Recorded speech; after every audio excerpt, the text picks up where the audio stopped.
Good afternoon and welcome to NTV News. I'm Siksha Sharma. Let's take a look into the headlines first.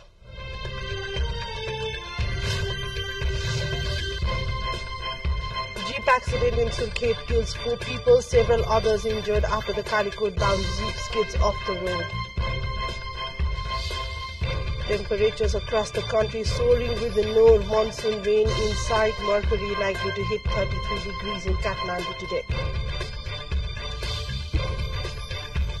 Chinese President Xi calls for a broad-based peace conference to resolve the Israel-Gaza conflict. And Nepal playing its second warm-up match in a build-up to T20 World Cup against host USA today.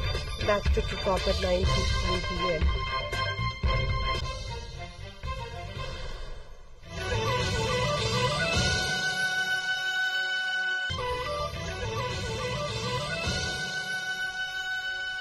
Welcome back to NTV News. We take a look into news in detail now. The number of people who died in the road accident that took place early this morning near Ratanangla in Birendranagar municipality along the Surkhet Lake Road section has reached 4.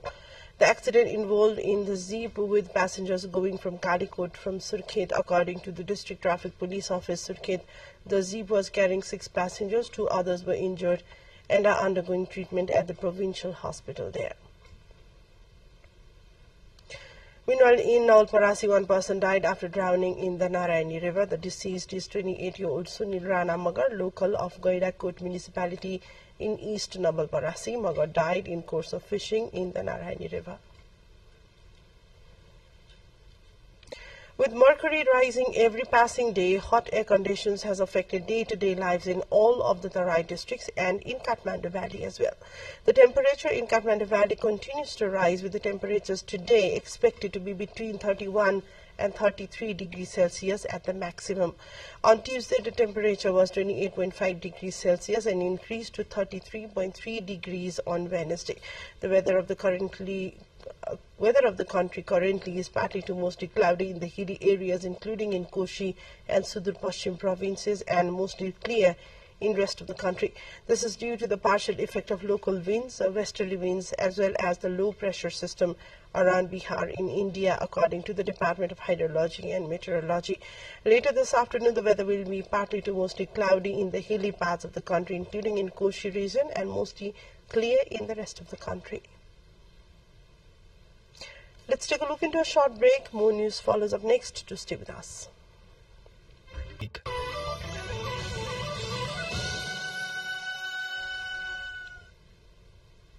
Welcome back to NTV News. Taking a look into further updates. Female traffic police personnel of Federal Capital Kathmandu from now on will not have to be deputed on duty during their menstrual period days. At the Home Ministry level, decision has come into effect to allow the female traffic police personnel 4 days leave during the menstruation period.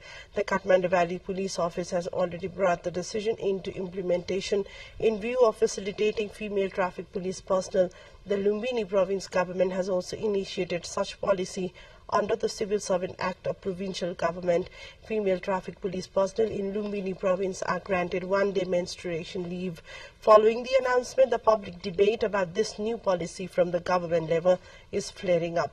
However, women have lauded the governmental level decision, and the discussions taking place in upper level is welcomed well by them. Countries like South Korea, Indonesia, Taiwan, Zambia, Italy and the Philippines have since long been practicing such policy.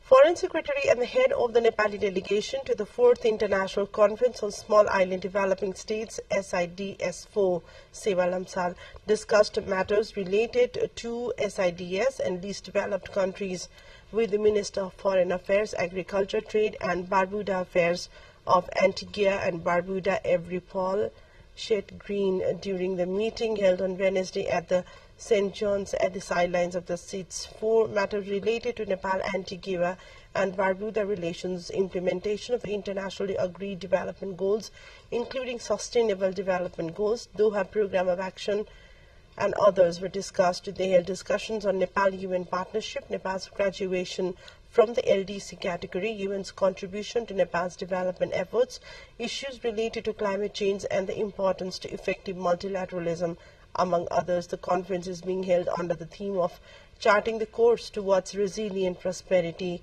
in St. John's, Antigua and Barbuda from 27 to 30 May, and it will conclude today with the official closing ceremony.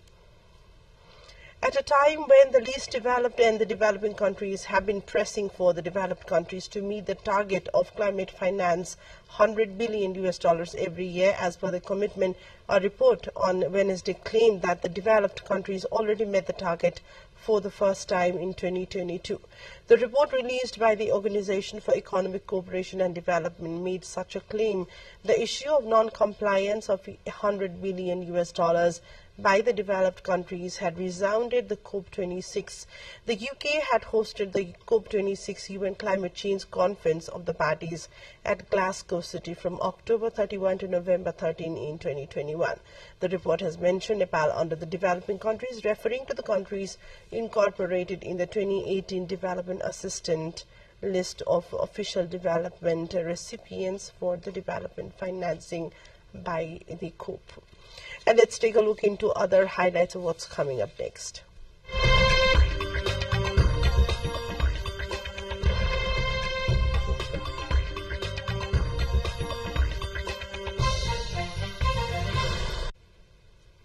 The 10th Ministerial Conference of the China-Arab States Cooperation Forum kicked off in Beijing on Thursday.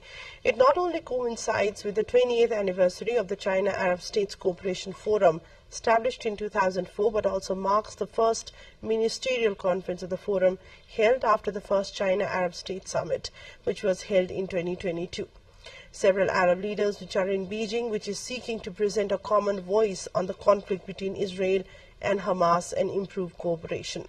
Addressing the Arab leaders and diplomats at the forum in Beijing, Chinese President Xi Jinping called for a peace conference on the war between Israel and Palestinian militant group Hamas.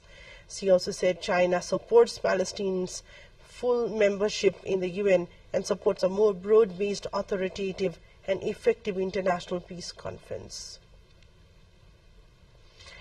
Votes are being counted after what is seen as South Africa's most closely fought election since the African National Congress came to power 30 years ago.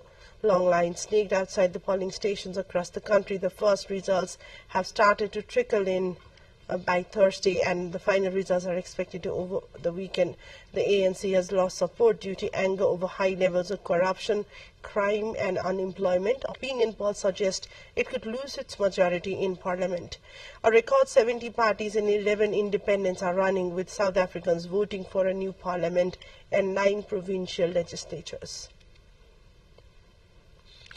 The judge in the criminal trial of Donald Trump is instructing jurors to begin their deliberations in the historic case. Trump is accused of trying to cover up a $130,000 hush money payment to Stormy Daniels. The former president has pleaded not guilty to 34 counts of falsifying business records and denies any sexual encounter with her. The defense and prosecution took hours to give their closing statements, delivering competing arguments on whether Trump is guilty or not. It is the first time in history that a U.S. president, the former or the current, has faced a criminal trial. Only a unanimous verdict from the 12-person jury can convict Trump. He could also be acquitted, or there could be a mistrial. Other highlights of what's coming up next.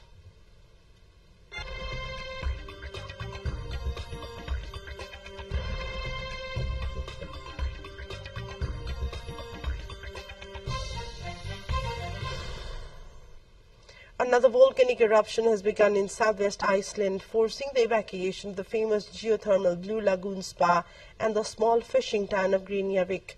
The new fissure opened up near Sundukusikskar on the Reykjanes Peninsula, the fifth eruption in the area since December.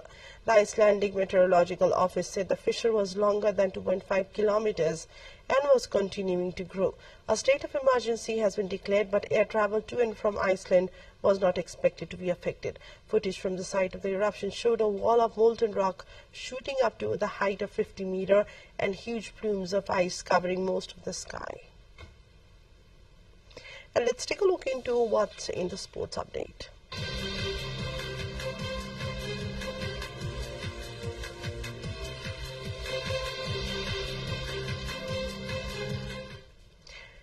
Nepal is facing host USA in the second warm-up match in the build-up to T20 World Cup. The match is slated for a 9:15 kickoff at the Grand Prairie Stadium in Dallas. Nepal aims to secure a victory against America in this second practice match. In the first match, it had lost to Canada. The World Cup T20 begins on June the 1st. Nepal's first encounter is with the Netherlands on June 4th. Arjun Kulung has clinched the men's title of Tenzing Hillary Everest Marathon. Meanwhile, Lakpa Ningma Sherpa has triumphed in the women's race.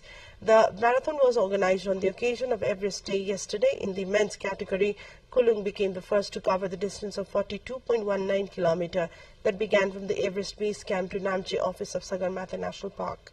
Kulung covered the distance in 3 hours 52 minutes and 2 seconds. And this brings us to end of the bulletin. A quick reminder of the top stories so far.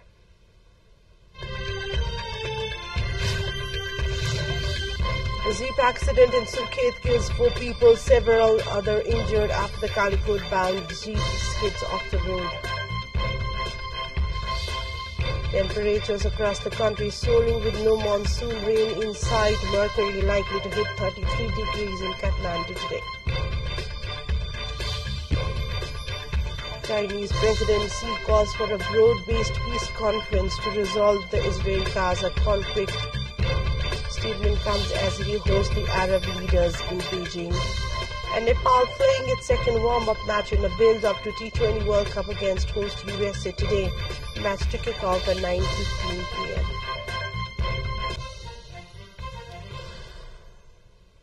That's all for now. We'll bring you another news bulletin in Nepali in less than an hour, and our next English news will bring you right at 6 p.m.